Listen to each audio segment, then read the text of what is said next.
Thank you. When I was in primary school, I think, I was told never begin with a question, but I will begin with a question. And my question goes like this. What was the last time you were asked about the game you liked? At a party, for instance. And I think I know the answer. The answer is never, and never is a really long time.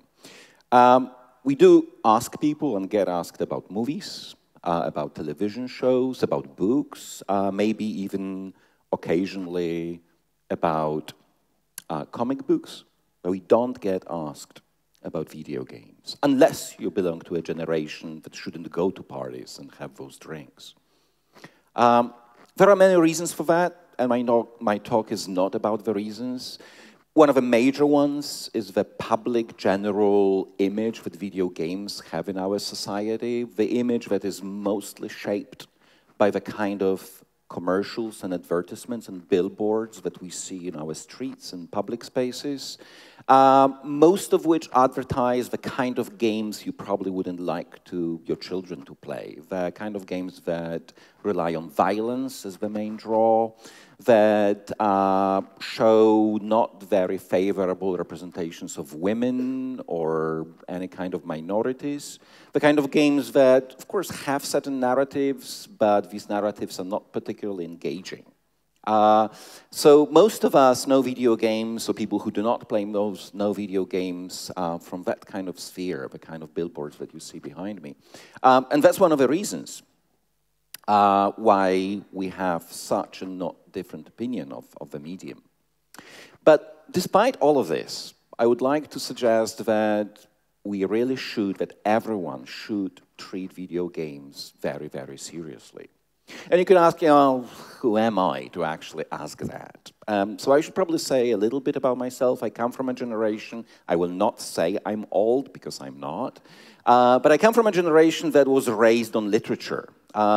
Literature and books were the medium that you went to for stories, for pleasure, for joy, but also for reflection and tears. Although, very ironically, I came of age, I was a teenager precisely in the decade when personal computing and video games started to permeate our social spaces, first with Atari and Commodore machines.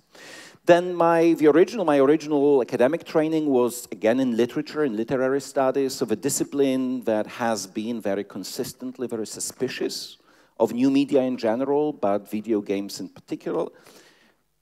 But for the last 20 years, I have studied video games, new media in general, but video games especially, from a number of perspectives. I would like to think, and maybe it's not a delusion, I would like to think that I know both good and bad sides. And I still think, because of that, I still think that everyone, that people should take video games very, very seriously.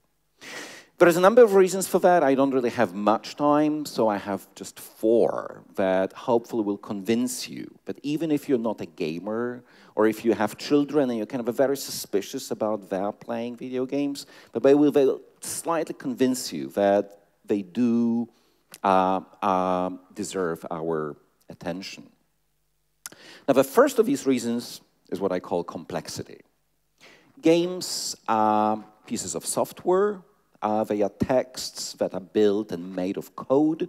The code are created through programming languages that depends on the interconnectivity of many, very many elements and parts. Video games are systems of connections and relations and interdependencies. So what happens when we are playing a game, even something very simple, we are trying to work out these connections and these interdependencies. Sure, there is a story to follow in many games. There are beautiful visuals to look at. But most of all, we are testing the system of a game about what we can do and we can't do. What sort of solutions and decisions give us rewards, and what sort of solutions give us punishments. Now, this is not just kind of a merely intellectual exercise or a kind of a good workout for the brain, because it happens so that our world is also a very complicated machine. machine that is also increasingly complex and complicated every month and every year. So through playing games, not all games, but certain games, we're kind of exercising our skills to navigate and understand the world. To understand the world, which is never really simple, although, as it has been said before, certain politicians would really like us to think that. But it is never simple. It is quite the opposite. The games are good tools to learn how to navigate and to be and understand the world. Number two reason why we should pay attention to video games is that they are social spaces. Sure, in many games, and if you have ever played a game, we understand that when you play a game, you use an avatar. Sometimes this avatar is not really like you. This is, by the way, me in the Mass Effect trilogy. But in Mass Effect, you know, as a black woman, I play against the system. I play against precisely this complex system of rules and algorithms. But there are other games. There are other games in which we play against or with other people. People who, when you look on the screen, they may look like elves or dwarves and orcs or any kind of fantastic, or maybe soldiers. But behind these avatars, there are living and breathing people, many of whom live really, really far away from us, many of whom are functionally strangers and even aliens to us, people who come from different cultures, who are of different races and ethnic groups and religious beliefs and political beliefs and sexual orientations. And of course, when we when we hunt with the elves and cooperate with the orcs, well, you're not supposed to cooperate with the orcs, but when we do that inside games, we don't really see those people. But very often, many gamers go outside and using chat rooms and forums and blogs, start to socialize. And in that process, especially if you come from a little town in Hungary, France, or Poland, you start getting to know these people, people that you would never really meet in real life. And perhaps at that moment, at that point, the world becomes a slightly smaller place. And these people seem slightly less strange and alien to us. And maybe that makes the world a slightly better place. Number three is knowledge. Certainly, many games do not really convey much knowledge. If you play Tetris, you could make an argument how it kind of trains your reflexes and maybe kind of, I don't know, geometrical coordination and certain kinds of associations. But there is really no solid knowledge that comes from Tetris. But of course, there are other games. If you think about Valiant Hearts, a game about the Great War, which of course for the rest of the world is the First World War, the kind of event that the Western civilization had never experienced before 1914, we do get a lot of solid historical knowledge. But we also, since this is a game, we come to approximate understanding of how the soldiers on both sides of a conflict in that war felt. So games can teach us history. Of course, this does not mean that every game that is set in the past will teach us history.